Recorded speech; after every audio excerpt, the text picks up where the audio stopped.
વાત કરીએ બનાસકાંઠાથી સમાચાર આવી રહ્યા છે કે જ્યાં અંબાજીને જોડતા મુખ્ય પુલ ઉપર મસ્ત મોટો ભૂવો પડી ગયો છે।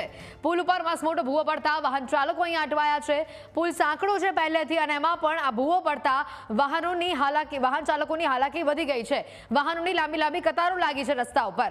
તાત્કાલિક કાર્યવાહી નહીં થાય તો અકસ્માતની શક્યતાઓ પણ અહીંયા વધી જાય છે। પુલ ઉપર દિવસભરમાં હજારો વાહનોની અવરજવર રહે છે। 60 વર્ષ જૂના આ પુલ ઉપર ભૂવો પડતા વાહન ચાલકોને હાલ તો હાલાકી વેઠવવાનો વારો આવ્યો છે।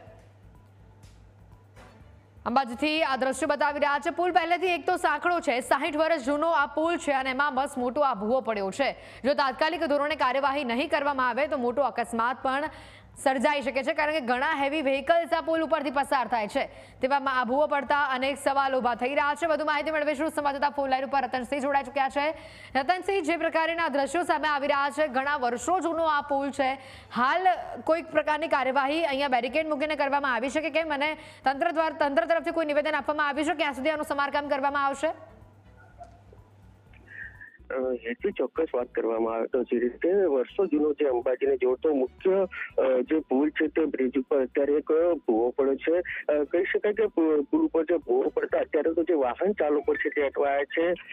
મહત્વનું કહી શકાય કે વર્ષો જૂના પુલ ઉપર આ મસ્ત મોટો ભૂવો પડતા અત્યારે તો અકસ્માતની સ્થિતિ છે। ત્યારે જે પુલ છે તે સાંકડો હોવાથી વાહનોની અત્યારે તો જે લાંબી કતારો લાગી હતી અત્યારે જણાય છે। ત્યારે પાલનપુરથી અંબાજીને જોડતો જે આ મેરવાડા છે ને, મેરવાડાનો જે મુખ્ય માર્ગ ઉપર આ બ્રિજ છે તે આવેલો પુલ છે। ત્યારે તંત્ર દ્વારા જો તાત્કાલિક ઘટના સ્થળે પહોંચીને કામગીરી નહીં કરાય તો અત્યારે જે રીતે મોટી હોનારતીના જે શક્યતાઓ છે, ત્યારે હજારો વાહન ચાલકો છે તે આ બ્રિજ છે તે બ્રિજ ઉપરથી પસાર થતા હોય છે। 60 વર્ષ કરતા પણ વધુ જૂનો આ બ્રિજ છે, ત્યારે ભૂવો પડવાથી અત્યારે તો વાહન વ્યવહાર જે છે તે અટવાયો છે। જર્જરિત પુલ પરથી જીવના જોખમે અત્યારે તો જે વાહન ચાલકો છે તે પસાર થઈ રહ્યા છે। આભાર રતનસિંહ માહિતી બદલ।